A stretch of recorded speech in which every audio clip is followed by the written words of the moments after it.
বঙ্গবন্ধু স্যাটেলাইটে আয়ের চেয়ে ব্যয় অনেক বেশি।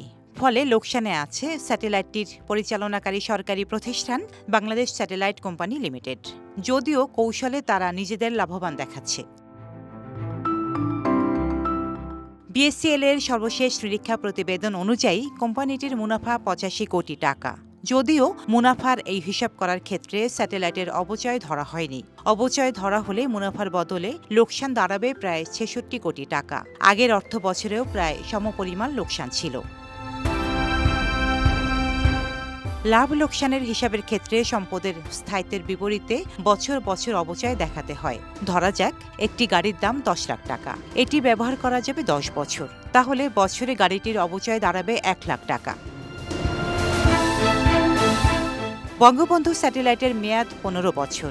এর সম্পদ মূল্য দেখানো হয়েছে ২,৭৮৪ কোটি টাকা। ফলে বছরে অপচয় দাঁড়ায় প্রায় ১৮৬ কোটি টাকা।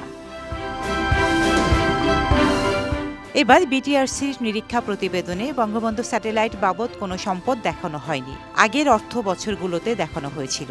২০২১-২২ অর্থ বছরে বিটিআরসির স্যাটেলাইটের সম্পদের বিপরীতে অপচয় ঠিকই দেখিয়েছে। একই অর্থ বছর বিটিআরসি স্যাটেলাইটের সম্পদ মূল্য বাবদ ১৮৬ কোটি টাকা অপচয় দেখানো হয়। ওই বছর বিটিআরসির রাজস্ব আয় ছিল প্রায় ৪,৪০০ কোটি টাকা। ফলে স্যাটেলাইট বাবদ ধরা অপচয় বিটিআরসির আয় ব্যয়ে তেমন প্রভাব ফেলেনি।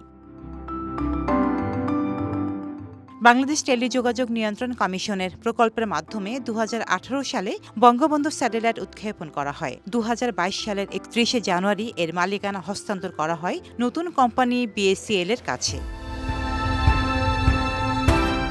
ডেস্ক রিপোর্ট, সাম্প্রতিক দেশকাল।